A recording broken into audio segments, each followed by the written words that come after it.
Sabine.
Şu an Diyadin ilçemize bağlı Dedebulak köyümüz ve 8 mezramız karanlıkta. 3 gündür karanlıkta. Biz bu mezra ve köye ulaşmaya çalışıyoruz. Yollar kapalı.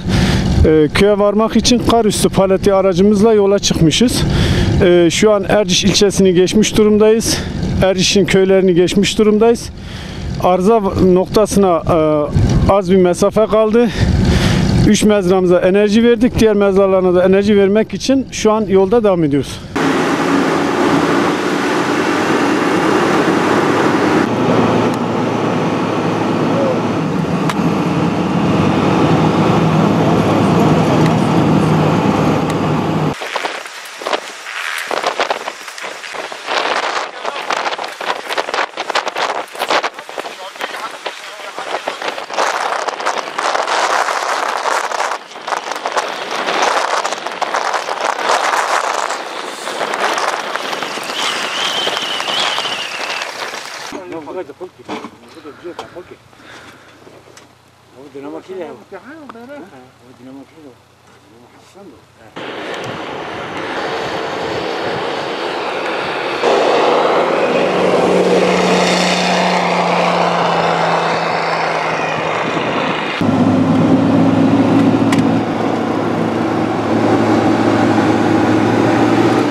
Aracımızın devirdayım kayışı kopmuştur.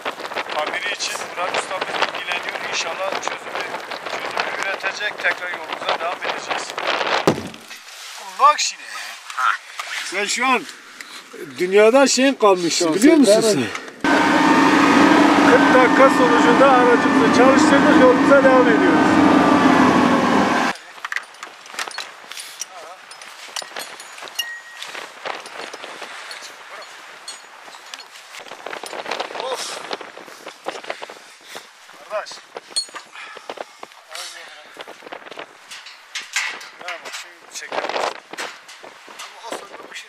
Evet.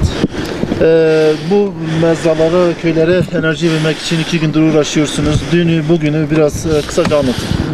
Doğrudur. Dün sabah saatlerinde Ağrı merkezden Patnos, oradan da Erciş ilçemize, oradan da Diyadin ilçemize bağlı Dedebulak köyüne, köy ve mezralarına enerji vermek için Patnos'tan çıktık. Geldik. Akşam saat 12'ye kadar çalıştık. Gece 12 yani 24. Çalıştık ancak 3 mezraya enerji verebildik. Yollar tipi nedeniyle kapanmış. Görüş mesafesi çok kısa.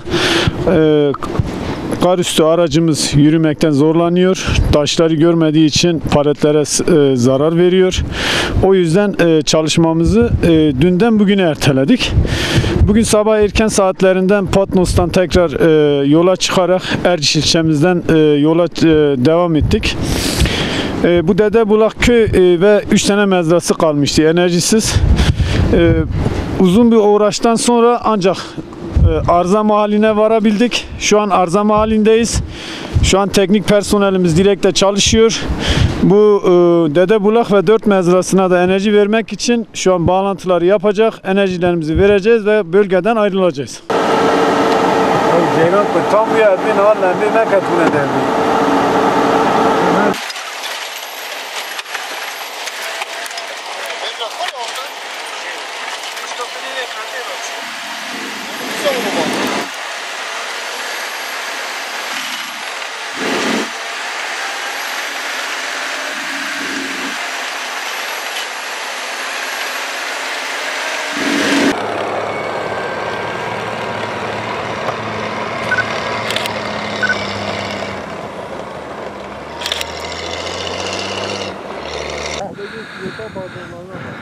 Onu patlamış bir ya. Ya tam Sarıvali. Bugün 3. gündür günlerde çalışıyorsunuz. Savalıyorsunuz. Bir köy ve 7 mezra elektrik verilmek için. Yer yer tipe yakalandınız, yer yer uçurum kenarına geldiniz.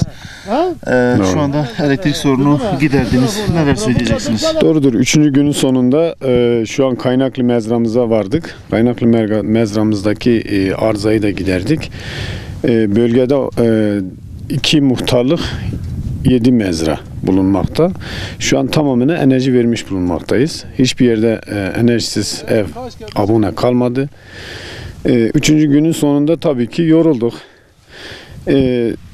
Hava fırtına tipiyken şimdi bugünlük günlük güneşlik. Dün akşam saat 12 civarı Dedebulak köyümüze enerji verdik. Dedebulak muhtarımız sağ olsun bizi evinde ağırladı. Gidip bir daha gelmemiz uzun sürüyordu. Haliyle 60 kilometre kar üstü yol gidip gelmek zor.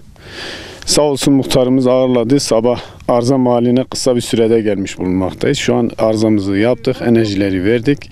Şu an geri dönüşümüzü sağlayacağız. Erciş ilçesine doğru, oradan da Patnos'a varacağız. Elektrik yoktu. Hava şartlarından dolayı fırtına vardı. Akşam saat 12-1 arası ölüm boru burnuna geldiler köye. Gece yarısından saat 1 sıralarda bize elektrik verdiler, enerji verdiler. Sağ olsun, teşekkür ederiz onlara. Hava şartları çok zor. Kar çoktur, fırtına çok. Zorlukları yaşıyoruz. Yani bu kar aracı olmasaydı zaten hiç ulaşım olmuyordu, elektrik vermiyordu. Belki bir harakada da kalırdı. Diyadin Kaymakam Bey, Ağrı'nın Aras'ın İl Müdürü Halil Bey, Patnos ekibimiz buraya yani ölümle baş başa kaldılar. Gece yarısı buraya geldiler, elektrik verdiler, enerji verdiler. Onlara çok çok teşekkür ederiz. Allah razı olsun. Evet arkadaşlar, şu an 5.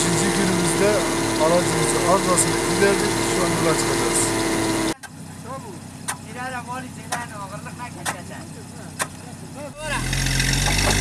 Devam et.